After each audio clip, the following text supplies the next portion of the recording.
Hi, this is Devin from Vive Health Customer Service.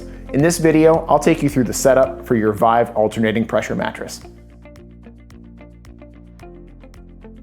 Included with your order will be one 8-inch alternating pressure mattress with pre-attached air hose, one compressor pump with removable fuse, one patching kit, and one spare chamber replacement. So our first step is to set the rolled up mattress on the bed frame. We'll begin by unrolling it. And you'll note that when you unroll it, you have your pre-installed air hose here. The air hose is built into the mattress, so you won't have to worry about attaching or removing that. That's going to be fitted into one of the corners near the foot of the bed. Now you want to make sure that you orient the icons that you'll see on the mattress with the corresponding ends of the bed frame. So we'll unfold the mattress this way. Make sure that the air hose is accessible, that it's not caught under the mattress. We'll just set that there for now. We've got a couple of our straps that we'll use in a second to attach the mattress to the bed frame. Fold the head out. A few more straps. We've got the head icon right here, and you'll see the CPR valve on the side by the head. Make sure everything is folded out nice and evenly. Again, that the feet icon on the mattress are oriented toward the foot of the bed, the head icon on the mattress oriented toward the head of the bed. We will now feed these straps underneath the bed frame and bring them up and attach them to these straps, these strap loops here, to prevent the mattress from shifting around. So we've got the straps fitted underneath the bed frame. Right here, I'm in the middle of the mattress. If you're fitting this onto a hospital bed that has the lift function for the head, make sure that you get the strap just under the lift function on the bed frame. Don't fit it underneath, otherwise the mattress will hold that lift down. You won't be able to elevate the head. So here in the middle, we've got the strap. We've got a pair of D-rings here. You're gonna fasten that by fitting that up and through, both of them. You'll then separate them, fit it over one, and down through the other. Now that'll hold it in place. We're not going to cinch this tight yet. We're gonna wait until the mattress is fully inflated. Once it is, then we'll come back and tighten these up. You'll wanna do the same procedure here with attaching the straps for all three straps on the mattress. All right, now that we have loosely fastened the straps, we're up here at the CPR valves. By the head of the mattress, we wanna make sure that these are all securely sealed up and plugged. Now, the CPR valves are two sets of these three holes with the three plugs. If you pull these open, you're gonna rapidly deflate the mattress. And like the handle says, that's for CPR. If you need to resuscitate someone, you don't wanna do it on a cushion of air that's gonna be resisting. So for safety and effectiveness, you wanna pull these if the patient on the bed needs to be resuscitated. Now, before we inflate the mattress, we need to check and make sure that all of these plugs are sealed up. Otherwise, the air is gonna leak out of here, the mattress is never gonna fully inflate, and you'll run the mattress pump for a while to try and inflate it, and it'll start sounding this alarm. It'll say that the pressure is low, and it'll try for all its might to inflate the mattress, and it just won't work. So we need to make sure these are sealed. So get down here, lift this flap up, check and make sure that all of these plugs are fitted as tightly as you can over the little valves, and you're good to go there. Okay, so now we'll hang the compressor pump on the foot of the bed here. You can just unfold the hooks, hang that right there. We've got the end of our air hose. The little connector here might have the cap attached to it. You just pinch those two little clamps together, pull that free. Now you'll take this plug it into the side of the mattress here. You'll hear it click into place twice. That means that both of those little latches are connected. So now everything is sealed up. We just need to plug this in and power it on, and we'll start inflating. Now that we have the pump connected to the outlet, you can click the power button to power it on.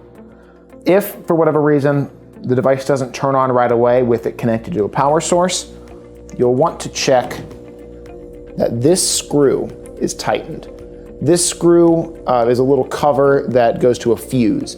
If that fuse is burned out, it would need replacing, obviously, but if that just comes loose right out of the box, tighten that up, try the power button again, and you should be good there. Now it starts out just at whatever weight setting it comes at. That weight setting will vary, but you will adjust that as close as you can to the weight of the patient that's going to be laying on the mattress. So we can increase that, we can decrease it, whatever we need to do there. And the low pressure indicator comes on to say that, okay, right now we're reading that the air in the mattress is not matching what you've set it to. That's normal when it's inflating. What we can do to speed that up a little bit is engage static mode. Static mode says don't worry about alternating between the two sets of air cells inside. Don't alternate the air pressure, just inflate them all at once to whatever it's set to. So static mode is on, we've set it to the weight that we want. Now it's gonna take up to 40-45 minutes to fully inflate. All right, so we've given the pump a little bit of time to inflate. As you can see before, where originally the low pressure light was on and red, we now have the normal pressure light on, and that's green. We've reached the air pressure that we need based on the weight. And you can tell faintly here that the lock is illuminated green. Every now and then you'll hear the pump inflate, just alternating the air around between the two sets of air cells inside. If you're looking at the mattress, you almost won't be able to tell that the air is shifting between the two sets of air chambers, but it is working. It's designed not to look like it because you don't want to be moving somebody around. That'll disturb them when they're sleeping. So we'll press down on the lock for a few seconds. Now you can see that that light is off. And now if we need to, we can adjust the air pressure around. We can engage static mode. Static mode will deactivate the alternating function. So it'll stay at the air pressure that we set it to originally. Now if we deactivate that, we activate sitting mode.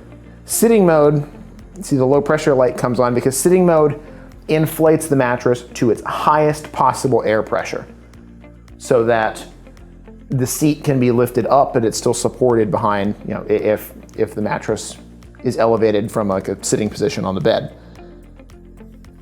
So after a little while, the air pressure will reach the maximum level, normal pressure light will come on. Sitting also deactivates the alternating mode. Okay, see now we're at our highest air pressure. So we'll deactivate that and it'll go back down to the 250 that we set it to. Again, adjust the controls as long as the lock function is off. Hold that down for just a few seconds. Now you can see the lock is back on. While we're here at the controls, I'll demonstrate what an error looks like. If the device loses power, if the device has an air leak and you're hearing an alarm, it'll sound like this, and I'll show you how to turn that alarm off and reset everything.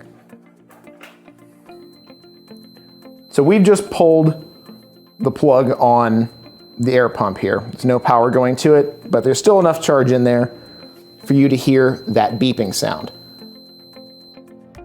Just press the little alarm key to turn that off. We got it plugged back in now. Reset. It'll default back down to 180. So we'll set it back to the 250 we had it to originally.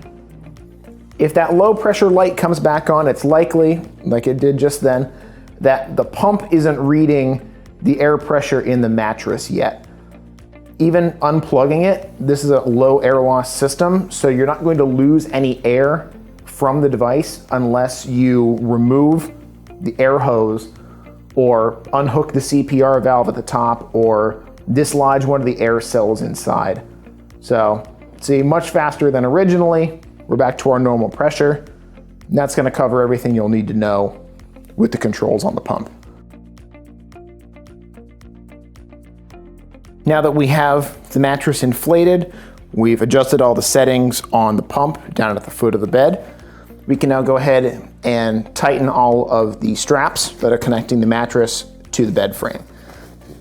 Just tighten them up just a little bit there. They don't need to be extremely tight, just enough to keep the mattress from shifting, you know, in either direction. We can also tuck these CPR straps up inside, just to keep them from hanging down in case they get snagged for whatever reason. We don't really need to worry about the handles here. The handles are just for moving the mattress while it's still inflated. The cap that we removed from the air hose can be, you know, capped back over the end. Then the mattress can be lifted from these. Okay, something we wanted to point out. This is gonna happen pretty regularly now that you've got the mattress set up. The normal pressure light will blink green every few minutes or so. That's not an error, it's nothing to be worried about. All that's indicating is that the air is shifting from one set of air cells to the other in the mattress. You probably won't be able to see this, you'll barely be able to feel it. If you're laying on it, it's not gonna feel like you're being moved around at all. So normally that light will blink for 30 to 45 seconds, and then as you see now, it'll go back to just being standard and illuminated. Nothing to worry about, just wanted to point that out as a quick aside. All right, now that I've shown you how to set up the mattress, how to get it inflated, now that you're familiar with all of the controls, just wanted to go over a few points on the mattress. The mattress functions with two interconnected sets of air cells. So every other row will inflate and every other row between it will deflate. After a few minutes, vice versa, these will inflate, these will deflate. It's designed to where it's not meant to be felt dramatically by the person laying on it. You don't want to feel like you're in a boat, you know, hitting waves. So it's intended to be slept through. The pump is intended to be very quiet and maintenance free. Now, as far as maintaining the pad, the mattress here, you can put a fitted sheet over it, you can put a chuck pad over it, but you don't want to put anything too bulky on top, otherwise the padding will diminish the effectiveness of the alternating air cells at preventing those pressure sores. So don't put a big bulky comforter or quilt or blanket over it, or you're going to lose that effectiveness. The mattress itself can be cleaned fairly easily. The cover itself is waterproof, so all you'll need to use is mild soap and water, any kind of antibacterial cleaner to clean it off and let it air dry. And with that, we've covered everything you'll need to know here. You'll be all set to use your alternating pressure mattress and you're good to go. Thanks so much for watching our video. If you like the videos, give us a thumbs up, subscribe to our channel, and leave a comment below with any questions you might have.